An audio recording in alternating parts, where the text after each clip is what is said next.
தமிழ் உள்ளங்கள் அனைவருக்கும் இணைய வணக்கம். இது உங்கள் தமிழ் ஸ்டோர் சேனல். லாஸ்ட் வீடியோவில் நம்ம 92.5ல நமக்கு எக்ஸ்பெக்டட் கட் ஆஃப் என்ன அப்படின்னு பார்த்துருந்தோம்.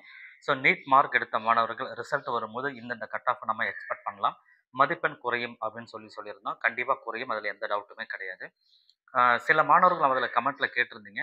ஸோ எப்படி வந்து 100 150லாம் குறையும், அவ்வளோலாம் குறையாது அப்படின்னீங்க. உண்மைதான். ஆனால் இந்த 100 150ன்றது எல்லா கேட்டகரிக்கும் கிடையாது. அந்த வீடியோ நீங்கள் முழுசாக பார்த்துருந்தீங்கன்னா தெரியும். எஸ்சி கேட்டகரிக்கு கொஞ்சம் அதிகமாக குறையும். ஸோ அங்கே நம்பர் ஆஃப் சீட்டுன்றது கம்மி, பர்சன்டேஜ் கம்மி, ரிசர்வேஷன் பர்சன்டேஜ் வந்து கம்மி. ரைட்டுங்களா? ஸோ அதனால் குறைவான சீட்டுன்றதுனால அங்கே வந்து பார்த்தீங்கன்னா நமக்கு கட் ஆஃப்ன்றது கொஞ்சம் கூடுதலாக வரும். மற்ற கம்யூனிட்டிக்கு நார்மலாக இருக்கும். ஒரு 50, 60, 70 அந்த ரேஞ்சுக்குள்ளே இருக்கும் அப்படின்னு சொல்லியிருந்தோம். அதை வச்சு தான் அந்த ப்ரெடிக்ஷன் அப்படின்றத நம்ம கொடுத்துருந்தோம். அதை செக் பண்ணி பார்த்தீங்கன்னா முழுசாக பார்த்தீங்கன்னா உங்களுக்கு தெரியும். என்னைக்கான வீடியோவில் 7.5% ரிசர்வேஷனில் திரும்ப நான் ஏற்கனவே சொன்ன விஷயம் தான். நான் சொல்றது எல்லாமே வந்து பார்த்தீங்கன்னா ஒன்லி தான் ஜஸ்ட் ப்ரெடிக்ஷன் மட்டும்தான். என்னுடைய பார்வையில் இப்படி வரலாம் அப்படின்றதுக்காக மட்டும்தான் நான் சொல்கிறேன். இது வந்து எக்ஸாக்டாக இருக்கும் அப்படின்னு நம்பாதீங்க. அதே நேரத்தில் வந்து மேக்ஸிமம் வந்து ஒரு 50 to 60% இப்போதைக்கு நம்ம ரேங்க் லிஸ்ட் வெளியே வந்ததுக்கப்புறம் எக்ஸாக்டாக நம்மளால சொல்ல முடியும். இது எல்லாருமே உங்களுக்கு தெரியும்.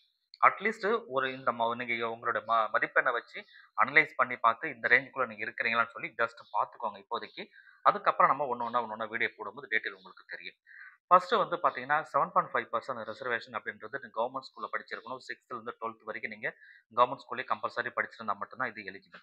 நீங்கள் ஏற்கனவே அப்ளை பண்ணியிருக்கிற பட்சத்தில் நீங்கள் ஓசி கேட்டகரியாக இருக்கிறீங்கன்னா உங்களுடைய மதிப்பெண் 520லேருந்து 540 அந்த ரேஞ்சுக்குள்ளே இருக்கிறீங்களா அப்படின்னு பாருங்கள். அதே போல் பிசி கேட்டகரியை பொறுத்த வரைக்கும் 370லேருந்து 380 ரேஞ்சுக்குள்ளே இருப்பீங்களா அப்படின்னு பார்த்துக்கோங்க. ஸோ இதெல்லாம் எக்ஸ்பெக்டட். இந்த ரேஞ்சுக்குள்ளே வரல. ஏன் ரேஞ்ச் நம்ம அதிகமாக வைக்கிறோம் அப்படின்னா இது எப்பயுமே வந்து ரேஞ்சர் வந்து இதுல இருந்து இதுக்குள்ள வரலாம்னு தான் சொல்றோம். அந்த 370ன்னு சொல்றது 365ஆவும் மாறலாம், 380ஆவும் மாறலாம், 375ஆவும் இருக்கலாம். சரிங்களா? அதனால தான் வந்து எக்ஸாக்ட்டா நம்ம அந்த ரேங்க் லிஸ்ட்ல ஓரளவு நம்ம நியர்பை சொல்ல முடியும். ரைட். இந்த மாதிரி ரேஞ்ச் அதிகமா குடுக்காம கரெக்ட்டா 72, 74, 75 அந்த மாதிரி தான் சொல்ல முடியும். இப்போதைக்கு ரேங்க் லிஸ்ட் இல்லன்றதுனால நம்ம அந்த ரேஞ்சுக்குள்ள தான் இருக்கோம் அப்படின்றத நம்மளால யூகிக்க முடியும்.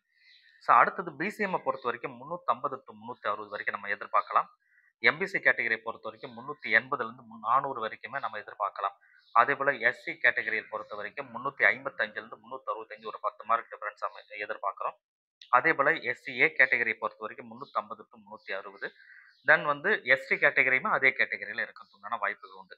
அதாவது 350 to 360ன்னா இது வந்து பார்த்தீங்கன்னா 355 to 365 கூட இருக்கலாம். அந்த அந்த ரேஞ்ச் அந்த ரேஞ்ச் கூட வரலாம். அல்லது 345 to 350 அந்த ரேஞ்சுக்குள்ள இருக்கலாம். ஸோ இது வந்து இப்ப நான் சொன்ன மார்க்லேருந்து ப்ளஸ்ஸும் இருக்கும், மைனஸும் இருக்கும். சரிங்களா? அந்த மதிப்பெண்ண நீங்க கொஞ்சம் ஜஸ்ட் இது பண்ணி பார்த்துக்கோங்க. இது ஒன்லி ஃபார் 7.5%. ஏன்னா ரொம்ப குறையிறதுனால 7.5%க்கு கிட்டத்தட்ட 2022ல 23லாம் வந்த நிலைமைக்கு தான் கண்டிப்பா இந்த வருடமானது இருக்க போகுது.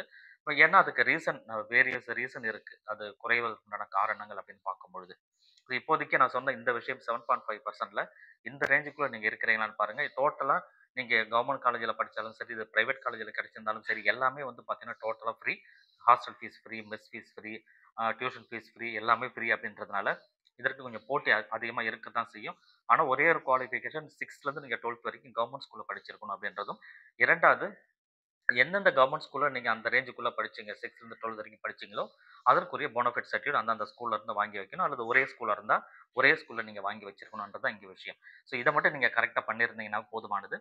ஸோ இத செக் பண்ணி பார்த்துங்க. இந்த ரேஞ்சுக்குள்ள நீங்க இருக்கிறீங்களான்னு சொல்லி பார்த்துங்க. அடுத்த வீடியோல நம்ம சந்திக்கலாம். Thank you.